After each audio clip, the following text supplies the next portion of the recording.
नमस्कार मित्रांनो. पारू 13 जानेवारी भागामध्ये आयले म्हणते, पारू तू इथे कशी?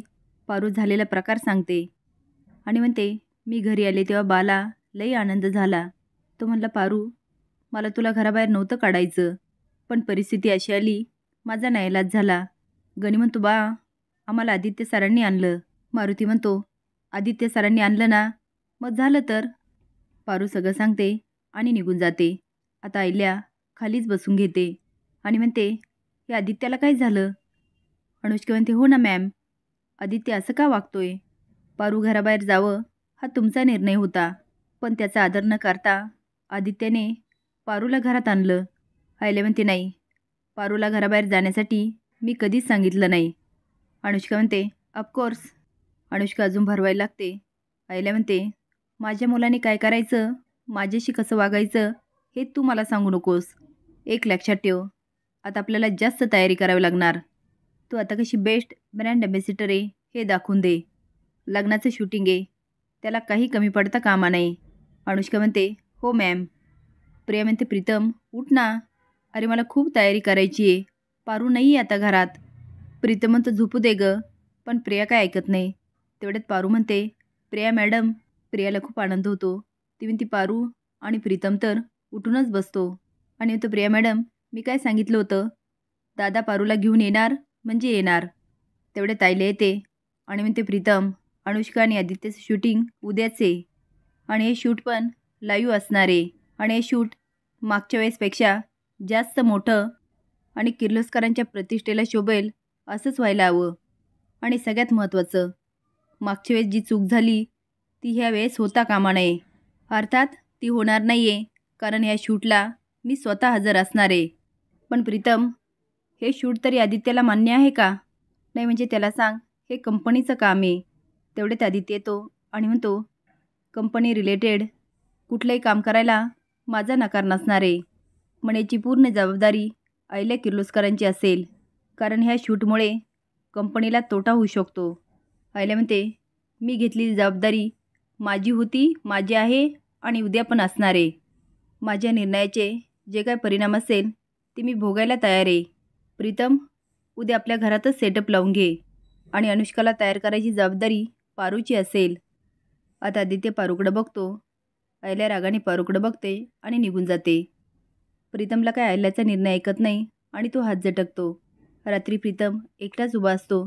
तेवढ्यात प्रिया जाते आणि म्हणते, प्रीतम काय झालं? तर म्हणतो, बघा ना प्रिया मॅडम, मागच्या वेळेस शूटला किती मजा आली. मागचं शूट खरं वाटायचं आणि लोकांनी पण दादा आणि पारूला खरे नवरा बायको समजले. पण ह्यावेळेस ती अनुष्का काही मूडच येत नाही आहे. आईने तरी असा का निर्णय घेतला तेच कळत नाही. प्रिया म्हणते, प्रीतम सर, आयल्या मॅडमने जो निर्णय घेतला असेल तो विचारपूर्वक आणि ह्या सगळ्याकडे तुम्ही काम म्हणून बघा ना. अनुष्काचा आवरत असतात आणि पारू उभी असते. अनुष्का स्माईल करून म्हणते, पारू अगं तुम्हाला दागिने घाल. काय गं पारू, तुमचं दोघांचं शूट होतं तेव्हा तुझं असंच आवरलं होतं का? पारू काही बोलत नाही, पण तिला आठवतं तिने आवरलेलं. अनुष्का म्हणते, पारू आज मला नवरीसारखंच नटव. आदित्य माझ्याकडं बघतच राहायला पाहिजे, म्हणजे आमच्या लग्नामध्ये आयल्या मॅडम मला नटवण्याची जबाबदारी तुझ्यावरच सोपवतील. उलट मीच त्यांना सांगेल मला पारूच पाहिजे. तुला चालेल ना? पारू मंगळसूत्र घेते आणि त्याकडे बघत राहते. आता अनुष्का तिच्याकडे आरशातून बघते आणि म्हणते, पारू काय झालं? असंच लग्नामध्ये आदित्य मला मंगळसूत्र घालेल. पारू म्हणते, मी गजरा घेऊन येते हां.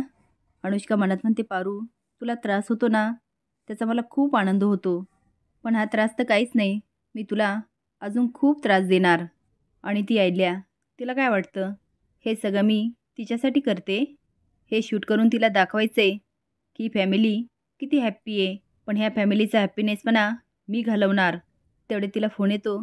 ती बाजूला जाते. एक गुंड म्हणतो, हो मॅडम, तुमचं काम झालं, पण आमची पोरं अडकलीत आणि त्यांना सोडवण्यासाठी तुम्ही काहीच करत नाही आणि आमचे पैसे पण दिले नाही. अनुष्का म्हणते, हे बघ, तुझ्या पोराला कोणी सांगितलं होतं मंदिरात जायचं आणि आदित्यसोबत मारामाऱ्या करायच्या? आपलं काय ठरलं होतं? फक्त पारूच्या तोंडाला काळं फासायचं आणि त्याचे पैसे मी देणार आणि दिले पण. ही आपल्या डील झाली नाही, मी पैसे देणार नाही.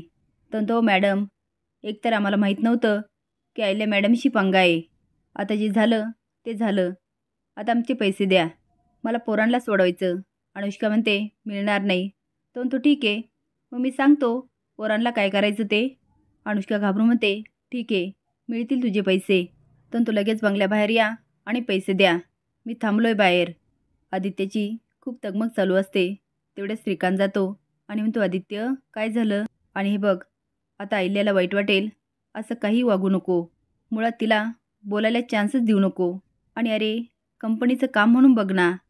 तो आता आदित्याला बरंच काही समजवतो आणि म्हणतो स्माईल कर. श्रीकांत निघून जातो. आदित्य बाहेर जातो. पारूच्या हाताला पकडतो आणि बेडरूममध्ये घेऊन येतो आणि म्हणतो पारू मला नाही करायचं हे शूट. अगं मी कल्पनाच करू शकत नाही तुझ्याशिवाय हे शूट अनुष्कासोबत. अगं लोक नाही ॲक्सेप्ट करणार. लोकांनी तुला ॲक्सेप्ट केलं. तुझा निरागसपणा, साधेभोळेपणा. तो आता पारूचं भरभरून कौतुक करतो. पारू म्हणते आदित्य सर दिवेश जे करतील ना ते बरोबर करतील आणि तुम्ही करा.